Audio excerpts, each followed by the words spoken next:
Hello everyone, welcome back to my YouTube channel K drama Hindi. आज हम बात करने वाले हैं ट्रू ब्यूटी के बारे में, जो कि एक कोरियन ड्रामा है, जो कि काफ़ी इंटरेस्टिंग ड्रामा है। मैं आज आपको इसको हिंदी में एक्सप्लेन करके बताऊंगी। तो चलिए वीडियो स्टार्ट करते हैं और मेरे चैनल को सब्सक्राइब कर दीजिएगा और मेरी वीडियो लाइक कर दीजिएगा।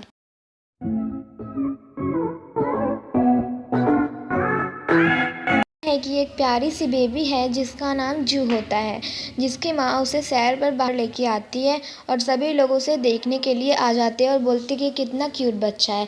तो उसकी माँ हैरानी से बोलती है कि ये मेरी बेटी है। तो सभी लोग हैरान हो जाते हैं, बोलते हैं कि तुम्हारी पहली बेटी तो बहुत क्यूट लगती है, बट दूसरी बेटी बहुत ही लड़की टाइप लगती है। तो उतने में ही जू बहुत ही रोने लगती है और उसकी माँ को वहाँ से उसे लेके जाना पड़ता है।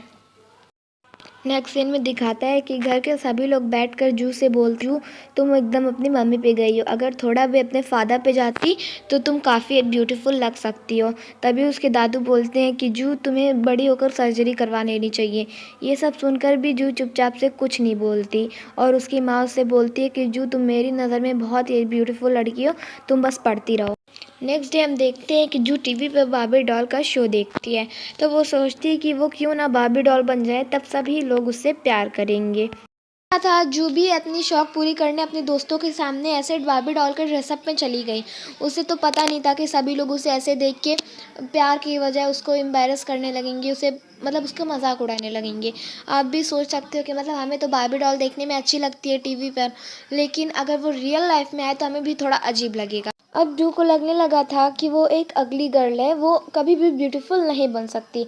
तो अब उसे सॉफ्ट टॉयज़ की जगह एक मतलब बहुत डरावना चीज़ें सॉफ्ट टॉयज़ पसंद आने लगी और वो कॉमिक बुक्स भी बहुत डरावनी डरावनी पढ़ने लगी। तो अब स्टार्ट होता है कहानी का मेन पॉइंट, जहाँ हम देखते हैं एक लड़की है जिसका नाम है सैमी, जो कि बहुत ही ब्यूटीफुल है पूरे स्कूल में। ये अपने आप को सब कुछ समझती है और ये हमेशा जू को बुली करती रहती है। इनमें होता ये है कि जो बुक पढ़ती रहती है और वो अपने पार्टनर जो आगे वाली है उससे भी पूछती है कि क्या तुम भी ये बुक पढ़ना पसंद करोगे। उसका मन तो है लेकिन वो नहीं पढ़ सकती, क्योंकि जू से जो कोई भी बात करता है उससे ये जो बुली गर्ल्स हैं सब उसे बुली करने लगती हैं। उन लोग का एक ग्रुप है, ये आपको आगे जाके और एपिसोड में पता चलेगा। नेक्स्ट सीन में हम देखते हैं कि जू अपने कानों में ईयरफोन्स लगा के गाने सुनती है और ये सब कुछ सैमी का ग्रुप देखता होता है और वो बोलता है कि जाओ तुम हमारे लिए कुछ मोमोज लेके आओ। तो तुरंत जू जाती है और उसकी मुलाकात एक हैंडसम बॉय से होती है जिसका नाम ओप्पा होता है। वो उसके कानों से ईयरफोन्स लेकर खुद के कानों में लगाकर सॉन्ग सुनने लगता है और बोलते हैं कि अरे ये तो मेरा फेवरेट सॉन्ग है, क्या तुम्हारा भी फेवरेट है। तो जू बोलती है हाँ, क्योंकि जू को किसी ने पहली बार ऐसा बोला था और जू के पहली नज़र वाला प्यार हो गया। और ये सब ऊपर खड़ा सैमी का ग्रुप देखता होता है। उन लोग को ऐसा सोचने लगते हैं कि उसने ऐसा कैसे बोला। अब आगे नेक्स्ट सीन के बहुत इंटरेस्टिंग है, आप देखिए। और फिर नेक्स्ट सीन में वो पूछती है अपने फ्रेंड से कि क्या मैं इससे पूछूं कि मैं तुम्हारे साथ डेट पे जाऊं। तो उसकी फ्रेंड वहाँ से चुपचाप चली जाती है और कुछ नहीं बोलती, क्योंकि वो सैमी के ग्रुप से डरती थी। एंड फिर नेक्स्ट सीन में हम देखने को मिलता है कि जो जाती है और पूछती है कि क्या तुम मेरे साथ लंच पे चलोगे। तो वो बोलता है हाँ, मैं तुम्हारे साथ लंच पे चलूँगा।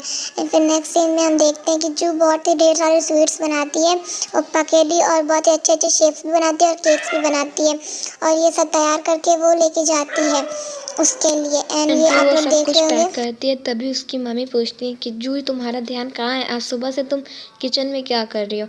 तभी उसकी बड़ी सिस्टर भी आ जाती हैं और फिर हमें नेक्स्ट सीन में देखने को मिलता है कि जू एक प्यारा सा नोट भी पढ़ रही थी, जिसमें उन्हें अपनी फीलिंग्स के बारे में पहले किसी को नहीं बताया, पहली बार किसी को बताने जा रहे हैं। एंड फिर नेक्स्ट डे वो सभी अपने फेसबुक फ्रेंड्स को बताती है कि वो जा रही है आज डेट पे पप्पा के साथ। एंड अब देखते हैं उसकी डेट कैसी जाती है। एंड फिर नेक्स्ट सीन में हम देखते हैं कि जो अपने बस में बैठकर स्कूल के लिए जाती है, तब तक सैमी और उसकी फ्रेंड्स का भी ग्रुप इधर ही आ जाता है और सभी लोग उसे रास्ता देने लगते हैं। एंड फिर स्कूल में वो दोनों एक दूसरे से टकरा जाती है और फिर जो बोलती है कि मैं तुम्हारे लिए मोमोज लेके आ रही हूँ। तब तक सैमी की नज़र उस बॉक्स पे पड़ती है और वो सारी चीज़ें निकाल कर देखने लगती है और उसके नोट्स भी पढ़ने लगती है, उसकी सारी चीज़ें इधर उधर फेंकने लगती है। तभी वो उसका नोट्स पढ़ती है और पढ़ कर हंसती है और सबको सुनाती है। फिर उसके बाद वो उसकी फ्रेंड से पूछती कि क्या जू और अप्पा एक दूसरे को डेट कर रहे हैं। तो उसकी फ्रेंड बोलती है कि नहीं, मुझे नहीं पता।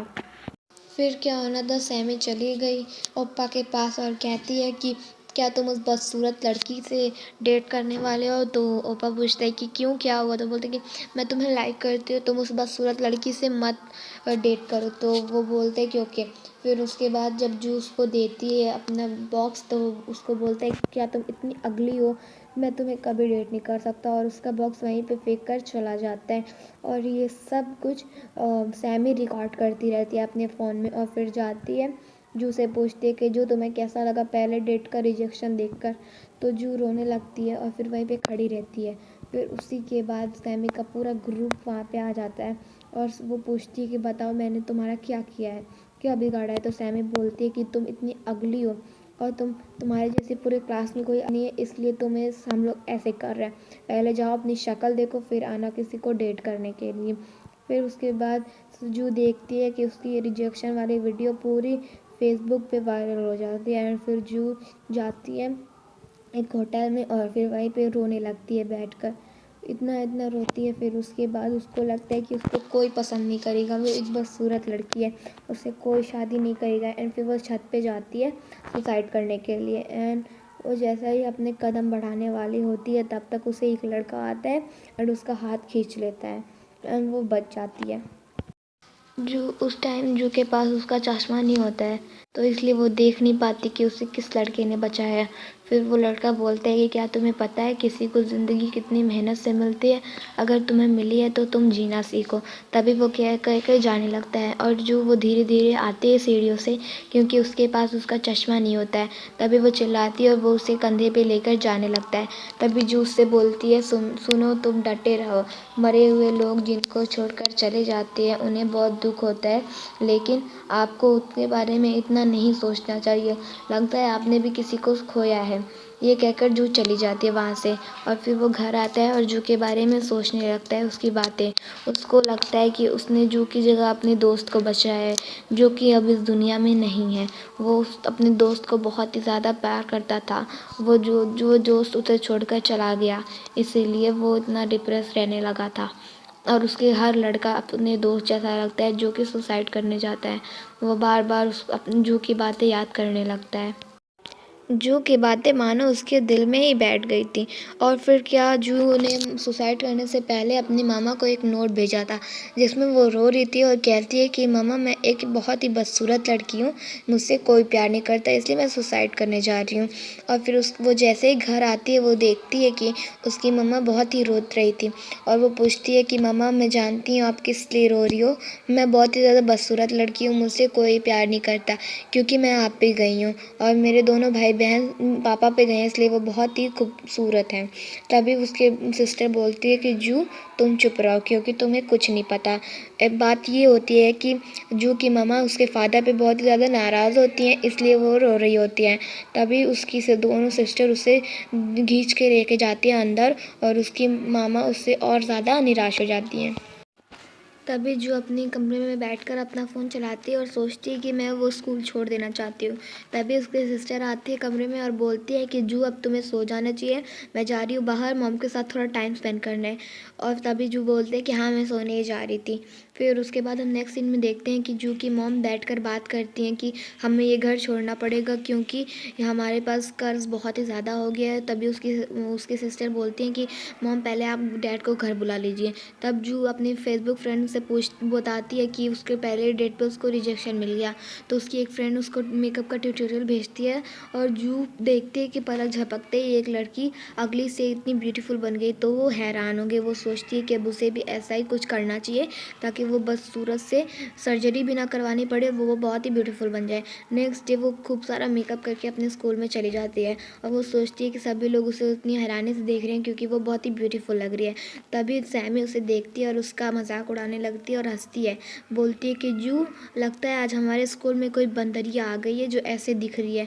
जू से वो बोलती है कि जू तुमने लाइनर की जगह पेन तो नहीं रगड़ दिया अपने आँखों में? तो जू बोलती है, जू कुछ नहीं बोलती है और सभी लोग उसका मजाक उड़ाते जाते हैं। जू चुपचाप तो सब सहती है और सैमी उसके साथ फ़ोटोज़ भी क्लिक करवाती है, बोलती कि पहली बार कोई इतनी अगली लड़की और पागल जैसी लड़की को मैंने अपने स्कूल में देखा है। ये सब सुनने के बाद जू घर जाती है और उसकी माँ बिजली कड़कती हुई उसकी माँ उसको देखती है और उसकी माँ बोलती कि ओ मैंने ये किसी देख लिया। वो बोलती है कि मॉम ये मैं हूँ जू, अब मुझे देख के कैसे डर गई। तो वो बोलती है कि तुमने इतना भयानक मेकअप कहाँ से सीखा। तो वो बोलते हैं कि आज मैं पहली बार मेकअप किया था और ये भी इतना भयानक। तो उसकी माँ बोलती है कि जू मैं तुमसे एक बात बताना चाहती हूँ। तो वो बोलती है कि क्या। तो उसकी माँ बोलती है कि हमें ये अब घर छोड़ना पड़ेगा कुछ लोन्स की वजह से। तभी उसका भाई भी आ जाता है और वो भी सेम डर जाता है। तो जो वो जाके कमरे में आईने में देखती है कि वो सच में क्या इतनी अगली दिख रही है। तब वो बोलती है कि लगता है मैंने कुछ थोड़ा ज़्यादा कर मैंने मेकअप में कुछ गलती कर दी है। चलो अपनी फेसबुक फ्रेंड से पूछते हैं फ़ोटो क्लिक करके कि मैंने क्या गलती की है। तो सभी लोग उसको बताते हैं कि तुमने आईलाइनर थोड़ा ज़्यादा लगा लिया है, ऐसा लगा लिया, तुम्हें कुछ क्या कॉस्मेटिक्स खरीदने की ज़रूरत है। तो जो अपनी पेगी बैंक फोड़ती है और देखती है उसके पास कितने पैसे है कॉस्मेटिक्स खरीदने के लिए। और नेक्स्ट डे वो जाती है मॉल में और ढूंढती है कि उसे क्या क्या ले लेना चाहिए। एंड वो काफ़ी सारी एडवाइस भी लेती है सबसे कि मुझे क्या लेना चाहिए क्या नहीं लेना चाहिए। और वो जैसे ही जाती है वो तो हक्का बक्का हो जाती है कि यहाँ पे कितनी चीज़ें हैं। वो एक लिपस्टिक लगाती है और सोचती है कि कितनी ज़्यादा महंगी है। तो वो बोलती है कि वॉट एवर, फिर भी मैं इसको खरीद लूँगी क्योंकि मुझे बस सूरत से एक अच्छी लड़की बनना है, ब्यूटीफुल। तो वो ढेर सारे ट्यूटोरियल भी देखती है और वो मेकअप करना सीखती है। मेकअप लगाती है और रिमूव करती है, फिर लगाती है रिमूव करती है, बस यही चलता रहता है। एंड फिर वो अपनी आईब्रोज कट करना सीख रही होती है एंड वो अपनी आधी आईब्रो उड़ा देती है। एंड वो बहुत ज़्यादा डर जाती है एंड वो सीधा अपनी आईब्रो छुपा के कमरे से निकलती है। एंड उसकी मम्मा पूछती है कि जू जू नो तुम क्या कर रही हो। तो वो कुछ नहीं बोलती एंड चली जाती है। तो उसकी मम्मा बोलती है कि पता नहीं ये लड़की आजकल कहाँ खोई रहती है। एंड वो उसको मेकअप थोड़ा थोड़ा आने लगाता है। एंड फिर हम नेक्स्ट सीन में देखते हैं कि वो अपनी आई लेंसेस लगाना भी सीख गई थी। अब मैं आपको पहले ही सोहू से मिलवा देती हूँ जो जिसने पहले जू की जान बचाई थी। तो यही है सोहू। एंड सोहू आता है एक दुकान पे जिसमें से वो पूछता है कि क्या आपके पास ये भयानक भूत वाली कॉमिक बुक है। तो वो बोलते हैं हाँ है, जाओ पीछे लगी होगी। तो वो जाता है लेने के लिए लेकिन उसमें से एक पन्ना फटा होता है। तो सोहू बोलता है कि अंकल ये पन्ना कैसे फटा। तो वो बोलता है कि लगता है किसी ने फाड़ दिया होगा, पढ़ने के लिए आया होगा। तो सोहू बोलता है कि क्या आपको लगता है कि ये पन्ना फटना चाहिए। तो वो बोलते हैं कि नहीं, तुम क्या फ़र्क पड़ता है, तुम एक पेज नहीं पढ़ोगे फिर भी तुम्हें कहानी समझ में आ जाएगी। तो सोहू बोलता है कि अंकल आप फुटबॉल अगर देखते होंगे तो अगर आप बीच का हिस्सा नहीं देखेंगे फिर भी आपको पता चल जाएगा कि लास्ट में कौन जीता। तो इसीलिए मैं बोल रहा हूँ कि मुझे नई बुक चाहिए तो चाहिए, आज जल्द से जल्द मंगवाइए। तो वो बोलते हैं कि अंकल हाँ हाँ तुम कल आना, मैं तुम्हें कल दे दूँगा। तो सोहू वहाँ से गुस्से में चला जाता है। सोहू काफ़ी ज़्यादा गुस्सा हो जाता है उस दुकानदार पे। एंड फिर हम देखते हैं कि जू अपने नए घर के लिए जाती है एंड उसके फादर बोलते हैं जू उठ जाओ, अब हमारा नया घर आने वाला है। तो जू जैसे ही उठती है एंड अपना खिड़की खोलती है एंड उसका शीट मास्क उड़कर सोहू के फेस पे चिपक जाता है एंड सोहू काफ़ी ज़्यादा गुस्सा हो जाता है। एंड ये देखकर जू काफ़ी ज़्यादा घबरा जाती है और डरने लगती है कि वो शीट मास्क किसके ऊपर जाके चिपक गया। वो ये नहीं जानती कि वो शीट मास्क सोहू के ऊपर ही चिपकता है। एंड फिर उसके बाद हम नेक्स्ट डे देखते हैं कि जो अपने स्कूल के लिए तैयार होती है एंड वो काफ़ी ज़्यादा कॉस्मेटिक्स का यूज़ करती है और उसे यूज़ करना भी अच्छे से आ जाता है। तब तक वो अपनी मम्मा की आवाज़ सुनती है कि जू आओ जल्दी से नीचे ब्रेकफास्ट कर लो। तो वो जैसे ही नीचे आती है उसकी मम्मा एकदम हक्का बक्का हो जाती कि और उसके फादर से पूछती हैं कि क्या ये हमारी बेटी जू है, क्योंकि ये कितनी ज़्यादा प्यारी लग रही है। तो उसके फादर बोलते हैं हाँ शायद। और उसके ब्रदर उसको देखता ही रह जाता है, वो बोलते हैं कि आप कौन है, आप लगता है किसी और घर में आ गई। तो उसकी सिस्टर बोलती है कि अब चलो ऐसा भी नहीं है। सभी लोग उसको देखते रहते हैं एंड वो जैसे स्कूल में जाती है सभी लोग उसको देखते हैं और कहते हैं ये कितनी प्यारी लग रही है। पहली बार जू को ऐसा किसी ने कॉम्प्लीमेंट दिया था। एंड जू एकदम शाय होकर चल रही थी और सभी लोग उसे मुड़ मुड़ कर देख रहे थे और सभी लोग उसको रास्ता देने लगे और सभी लोग उसको बोल रहे थे कि ये कितनी प्यारी लग रही है, ये तुम कहाँ से हो, और सब लोग उससे बात करना चाहते थे। एंड फिर जो प्रिंसिपल स्टाफ रूम ढूंढते ढूंढते सबसे पूछते पूछते उसे आखिर मिल ही गया। एंड वो जैसे ही अंदर जाती है उसको उसके टीचर दिखते हैं जो कहते हैं कि क्या तुम्हारा ही नाम जू है। तो वो बोलती है हाँ। तब तक वहाँ पे सोहू भी आ जाता है जो कि काफ़ी पढ़ने में अच्छा है, उसकी प्रिंसिपल तारीफ भी कर रहते हैं। सोहू को देख के वो एकदम हक्का बक्का हो गई और उसे बहुत ही अच्छा लगने लगा सोहू। वो सोचती है कि वो कितना प्यारा है। तो उसकी टीचर बोलती है कि सोहू क्या तुम इसे अपना स्कूल दिखा सकती हो क्योंकि ये तुम्हारी नई क्लासमेट है। सोहू बोलता है कि मैं और इसे स्कूल दिखाऊंगा। तो उसकी टीचर बोलती है कि हाँ क्या दिखा सकते हो तुम।